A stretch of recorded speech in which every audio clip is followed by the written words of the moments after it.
Hello everyone, আজকে আমি বানাচ্ছি রুই মাছের ঝোল। তো মাছগুলোকে প্রথমে মশলা দিয়ে মাখিয়ে তারপর আমি ভেজে নেব কড়াইয়ে। তো ভাজা হয়ে গেলে মাছগুলো আমি পেঁয়াজ পেস্ট করে নিয়েছি, এখানে টমেটো, তারপরে মাছগুলো আমার লাল লাল করে ভাজা হয়ে গেলে আমি এখানে তুলে নিয়েছি, আমার হয়ে গিয়েছে। এবার মাছের তেলেই আমি গোটা জিরে, তেজপাতা, কালো জিরে দিয়ে নাড়িয়ে তারপরে পেঁয়াজের পেস্টটা দিয়ে দেব। তারপর দেওয়া হয়ে গেলে আমি এর মধ্যে টমেটোর পেস্টটাও অ্যাড করে দেব।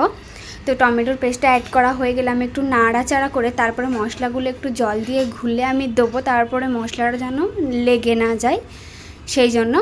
তো আমি এর মধ্যে দিয়েছি শুকনো লঙ্কার গুঁড়ো, ধনে গুঁড়ো, জিরে গুঁড়ো আর কাশ্মীরি লঙ্কার গুঁড়ো দিয়ে আমি নাড়াচাড়া করে এটা ঢাকনা দিয়ে দেব। ঢাকনা খোলার পর দেখতে পাচ্ছ আমার মশলাটা কষানো হয়ে গিয়েছে। আমি এর মধ্যে এবার পরিমাণ মতন জল অ্যাড করে দুটো কাঁচা লঙ্কা কুচি দিয়ে আমি এটা নাড়াচাড়া করে একটু ফুটে এলে মাছগুলো এর মধ্যে অ্যাড করব। দেখো গাইস, মাছগুলো আমি দিয়ে দিয়েছি। এরপর কিছুক্ষণ নাড়াচাড়া করে ঢাকনা দিয়ে মাছগুলোকে রেখে দেব। দেখো প্রায় হয়ে এসেছে মাছগুলো। এবার দেখো ফাইনালি গাইস হয়ে গিয়েছে মাছটা। এবার আমি ধনের পাতা দিয়ে নামিয়ে নেব। তো আমার ভিডিওটা কেমন লাগলো তোমরা নিশ্চয়ই কমেন্টে জানিও। দেখা হচ্ছে নেক্সট রেসিপি।